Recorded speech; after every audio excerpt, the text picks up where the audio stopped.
morning, Pre-Cal. Today we're going to talk about Unit 5, Day 4, which is about some logarithm properties. If you want to jot that down on a piece of paper. Unit 5, Day 4 today, logarithm properties.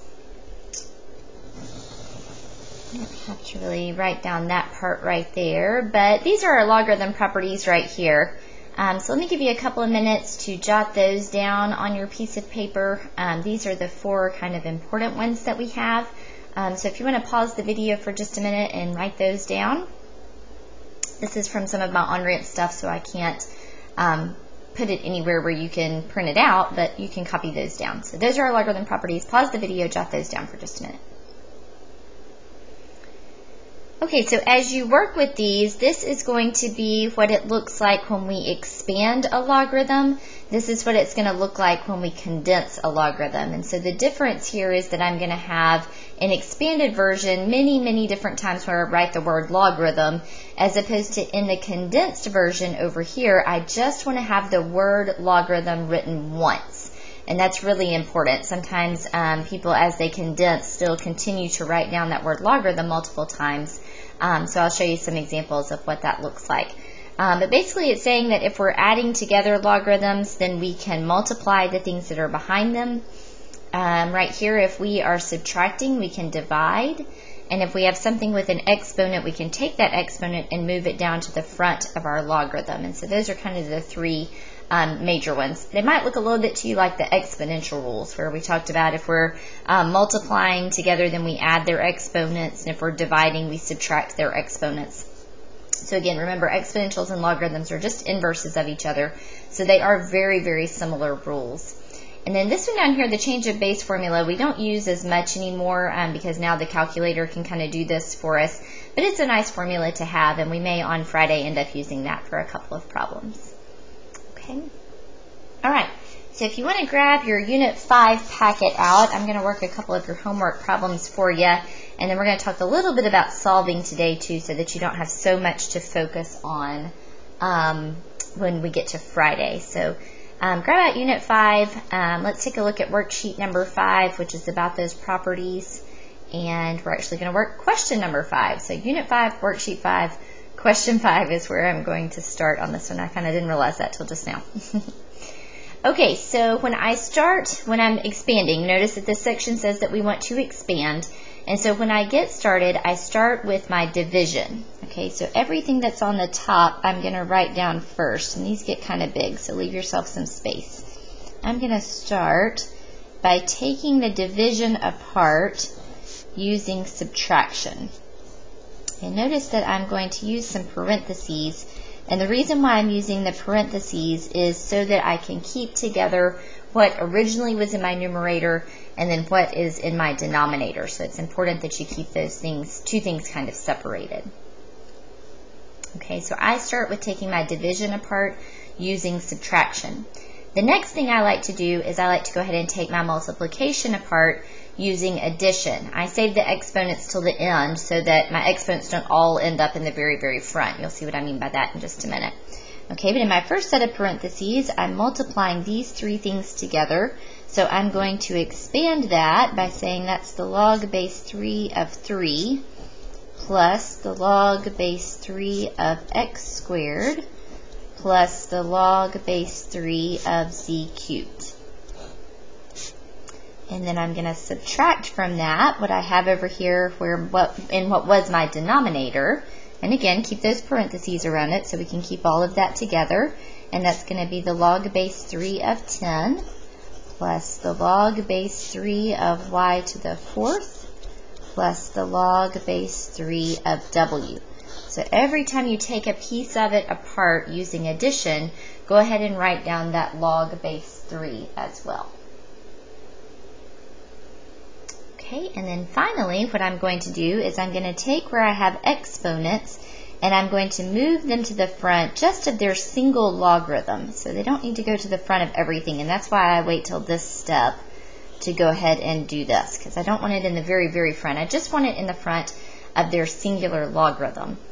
I can go ahead and take this moment right here to say that I know that the log base 3 of 3 is equal to 1. And I know that because 3 to the first power gives me 3. So I'm going to go ahead and change that one into a 1 plus 2 times the log base 3 of x plus 3 times the log base 3 of z.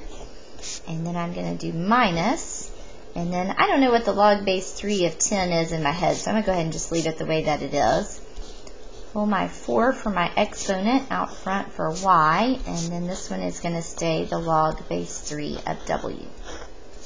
Okay, and that right there is going to be my answer. That's as expanded as that one is going to be. So I know that I'm finished expanding my logarithm when behind a logarithm there's no more multiplication, division, or exponent. So those are the three things that I'm checking for behind each logarithm. Okay, so behind each one, there's no more multiplication, division, or exponents. Everything has been expanded as much as it can.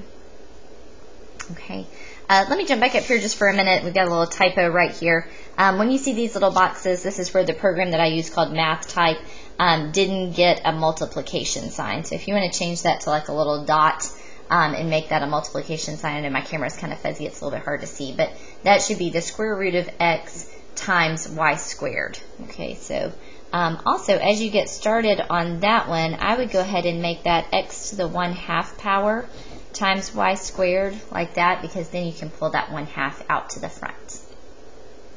Okay.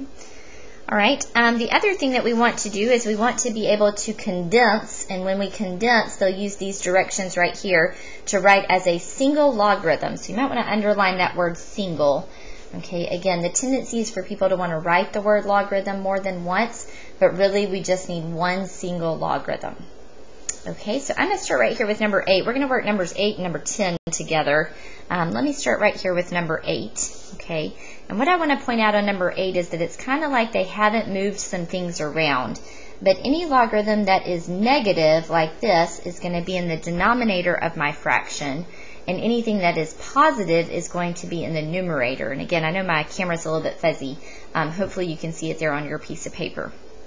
All right, so if you want to, you could start by putting all of the positives together,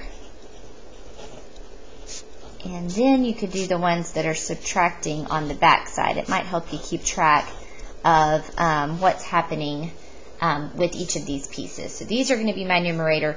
This one's going to be my denominator over here. Okay, so to condense, I don't have any numbers that are in front. That's what I'm going to check for first.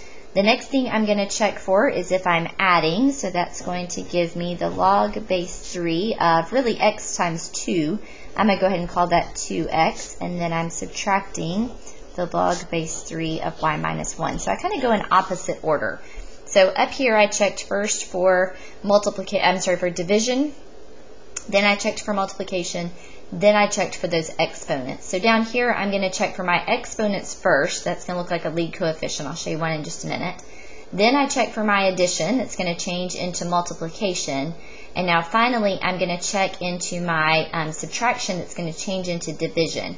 And here's that step where I'm talking about I just want to have one single logarithm. And I'm going to put this positive thing on the numerator, and whatever is negative, I'm going to put into my denominator. You can put some parentheses around that if you want to. And that right there is my answer with one single logarithm. Okay, let me show you. A lot of times I get this answer because of the division. I have a lot of people write it like this. Okay, and that is not the way that we want to write this thing, because it kind of looks like my logarithms cancel out. Okay, so again, the goal here is to get to where you have a single logarithm. Okay, so once you do the division, you don't need to write the word logarithm again. Okay, all right, let's take a look at number 10. So on number 10, we're working with a natural log, but the rules still apply. All those same rules still apply. So I'm going to start with anything that I have in front, like this lead coefficient of 2 is going to move up and become an exponent. So I have the natural log of x plus 1 squared.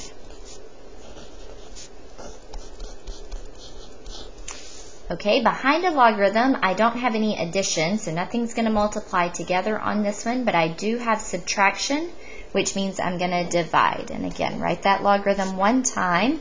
You can go ahead and leave this as x plus 1 squared up there on the top. It's perfectly fine with me. And then I'm going to have my x plus 2 in the denominator. So one single logarithm is the goal. That's what you're trying to get to. Okay. All right, so I'm going to go ahead and teach you a little bit about solving equations too, but just so that you know, this page right here is your homework for tonight. So finish up that page right there for your homework tonight. Okay, but flip over, and the next thing I have is some Unit 5 notes about solving some equations. This is how we're going to do notes for this next section. Okay, so the next thing we're going to talk about is how to solve some exponential and logarithm equations. So I'm going to try to get through 1 through 3 for this video today. Okay, so there's lots of kind of different types of solving logarithm and exponential equations, and I've kind of broken it down into 5 types. And the first type we're going to work is an exponential where they either have the same base or they can be made into the same base. Okay, so for example, on number 1 here, they already have the same base. They have the same base of 3. Okay, so that's what I'm going to kind of be working with on that one. When they have the same base, I can say that the exponents are equal. So because the bases are equal, I can say that the exponents are also equal. Okay, so it's really nice when you have the same base, because I can just take those exponents, so x plus 2, and I can set it equal to 3x minus 8, and then I can just solve for x. So don't make it too complicated. Don't make it harder than it is. That's really all we're doing right there. Okay. You can go either direction with this that you would like. I'm going to subtract over my 3x, which gives me negative 2x plus 2 equals negative 8. Let me move right back up here so I don't run into this next problem. And then I'm going to subtract over my 2 this direction, so I'm going to get that negative 2x is equal to negative 10. And so my x is equal to 5. Okay, so again, really nice when those bases are the same. All you have to do is set your exponents equal as well. Okay, but sometimes they have to be made into the same base. Okay, so I know that I could make 8 into a base of 2. So I'm going to change the one that is bigger. So I'm going to change 8 into 2 cubed. I know that 2 cubed gives me back that 8. So always change the bigger number if you're going to change one into the same base. Okay, and now for my exponent rules from last Friday, I know that if I have an exponent raised to an exponent, I can multiply those things together. And now I have the same situation that I had on number 1, where my bases are equal. And if my bases are equal, then I can say that my exponents are equal. So let's do like that. And I'm going to subtract over my x. That gives me 2x is equal to 1. And so x is going to be equal to 1/2.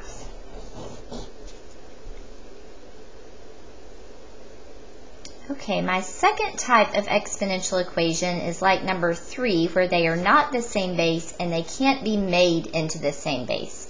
So no power of 2 is going to give me 3, and no power of 3 is going to give me 2. And again, I know that's a little fuzzy. Hopefully you can see it there on your piece of paper. Okay, what I like to do when I have some that I can't change is to use the natural log and those properties of logarithms that we just talked about. Okay, so we just talked about those properties of logarithms. I'm going to put those 2 things to use. So a logarithm and a natural log can both use those properties. Okay, so the first step I'm going to do is I'm going to take the natural log of both sides. So just like I could divide both sides by something or add something to both sides, I can also take the natural log of both sides. Okay, I like to use the natural log rather than just a logarithm. 2 reasons. It's an easy button to use on my calculator, and it's the one that you'll use in calculus the most often. Okay, now I'm going to use my property that says that I can expand this thing, and if I have a natural log of 2 to an exponent, I can take this exponent and I can move it to the front of my logarithm. And I'm going to do the same thing over here. And again, just move it to the front of that single logarithm. Alright, so that's going to give me, use some parentheses here, 4x minus 1 times the natural log of 2, and 1 minus x times the natural log of 3. Okay, now I said to use some parentheses. The natural log of 2 is just a number, and I'll show you that in our calculator here in just a minute. It's just a number, so think about that being like a 5 sitting right there.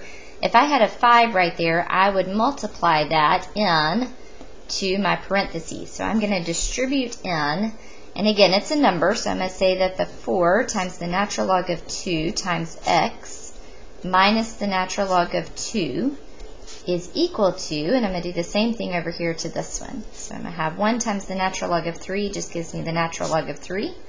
And then this is going to be the natural log of 3 times x. And I put those natural logs in front of my x's because, again, it's kind of like a number. So we wouldn't say x5. We would say 5 times x. Okay, so treat them just like they're a regular old number. Now remember the goal here. The goal is to get x by itself. Okay, the goal is to get x by itself. So in this step, I'm going to move anything that has an x over to one side. I'm going to move anything that doesn't have an x over to the other side. So I'm going to put my x's on the left and my not x's over on the right. Okay, so this one has an x, so I'm going to keep it over here on the left. I'm going to move this over to that side, so that's going to now give me plus natural log of 3 times x. And then this one does not have an x. I'm going to put anything with not x over here on the right. So I'm going to keep it. And I'm going to move that over to the other side. So that's now going to give me plus the natural log of 2. Okay, so anything that has an x is now on the left. Anything that doesn't have an x is now on the right. Okay, again, remember the goal is to get x by itself. Okay, so the next thing I'm going to do is I'm going to take out a common factor of x over here on the left. So this is why I needed all of my x's together on one side. So I'm going to take out a common factor of x. I'm going to move right up here. So that's going to give me x times 4 natural log 2 plus the natural log of 3. So I took x out of both of those. And natural log of 3 plus the natural log of 2. Okay, again, remember the goal. The goal is to get x by itself. All right, so these are multiplied together.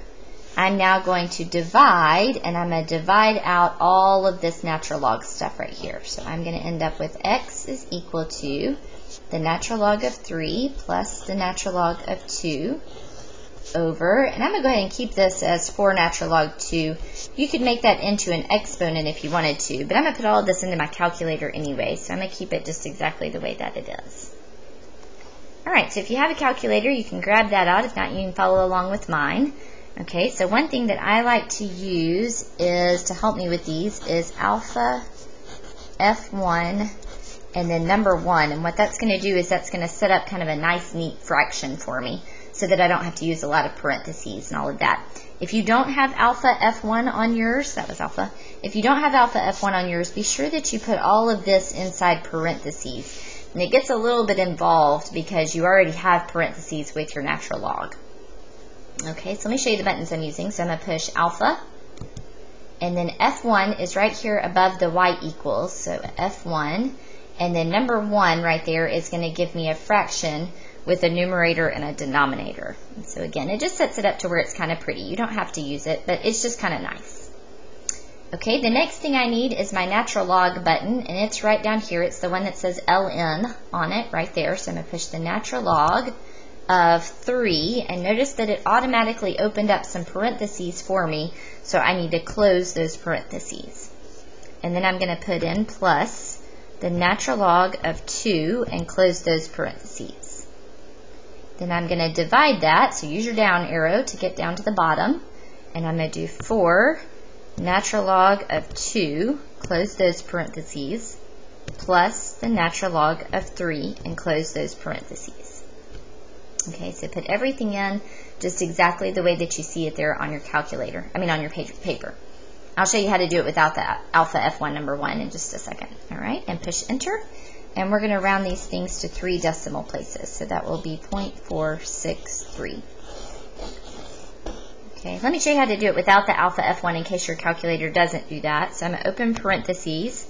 I'm going to put in the natural log of 3 and close those, plus the natural log of 2 and close the parentheses around the 2 and the parentheses around the whole thing. So make sure that whole numerator is inside parentheses. And then I'm going to do divided by, parentheses, 4 natural log of 2, close those parentheses, plus the natural log of 3, and again, close the ones around the 3 and close the ones around the whole denominator. So make sure you get that whole kind of set together. And again, either way, you come out with the same answer, just that top one's a little easier to look at. Okay. All right, so again, your homework tonight is just Unit 5, Worksheet number 5 about the properties. We'll get into homework about the solving stuff on Friday. Y'all have a great day.